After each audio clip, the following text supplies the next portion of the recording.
बड' लेटेस्ट आपडेटआव बयखौबो बरायबाय। दिनैनि रादाबखौ फरायदों आं प्रमद खाख्लारि।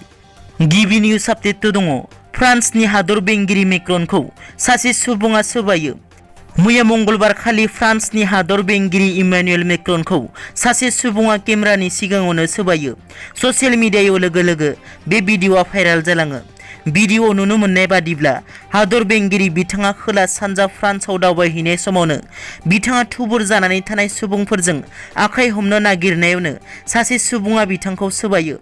बे जाथायनि लोगो लोगो हादर बेंगिरि मेक्रननि देहा रैखाथियाव थानाय बिबानगिरिया सानै सुबुंखौ हमो होननानै मिथिनो मोननाय जादों। सोबानाय सानै सुबुंखौ दासान्दि सोंथि खालामबाय थानाय जादों। नैथियाव दङ। गसाइगावआव गोबां बिबांनि आयेन बेरेखा माइरं आरो केरासिन थाव बोखांदों। मैया मंगलबार खालि क'क्राझार जिल्लानि गसाइगाव महकुमानि 31 नं राजा लामाजों नांजाबनाय हाब्रु बिलआव गसाइगाव पुलिस बिफाननि गोख्रों नायबिजिरनायाव गंसे न'आव गोबां बिबांनि आयेन बेरेखा माइरंजों लोगोसे माखासे केरासिन थावजों गोबां गिदिर गिदिर द्राम मोननो हादों।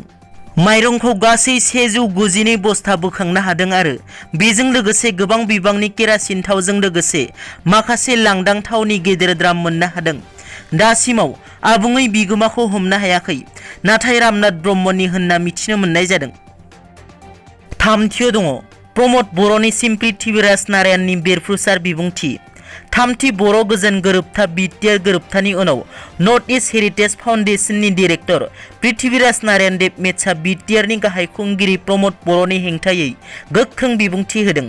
थांनाय 4 जुन खालाराव बिटिसिनि प्रिन्सिपाल सेक्रेटारिया बिटिसिनि गंब्रै जिल्लानि जिल्ला बेंगिरिफोरनो बिटिसिनि मोन 16 बिफाननि जौगालु बिथांखिफोरखौ नोजोर होनो बिथोन होनायनि सायाव गुवारै नायबिजिरनो खावलायदों पृथ्वीराज नारायण देबमेटसा।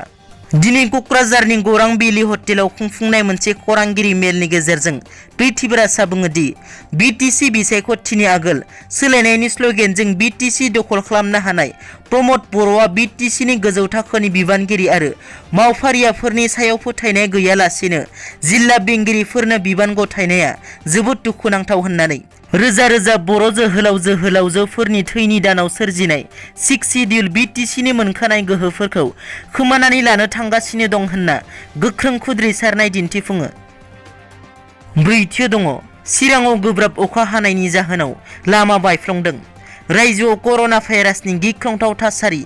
बिनि गेजेरावनो बारहुंखा दैबाना आरिया रायजोनि सुबुंफोरखौ हालाय हाफाय जाहोदों। थांनाय मोनायाव थाद'नाय गैयै अखा हानायनि जाहोनाव चिरां जिल्लानि सिङाव थानाय थुलापारा गामिनिफ्राय रनसायदाम थांग्रा लामानि कालफाट गरामारि गामियाव दैजों खरफ्लंजाना बे लामाया गेजेरावनो थुफ्लं बायफ्लंनानै दं। ओनसोलनि रायजो राजाफोरा थांलाय फैलाय हान्था मेलानि थाखाय गोब्राब जेंनायाव गोग्लैनानै दं होनना सिडली रेभिनिउ सार्कलनि फिल्ड नायगिदिंग्रा बिथाङा फोरमायो। बाथियाव दङ। जुलि लायैनि थाखाय गावनि फिसाज्लाखौ बुथारो।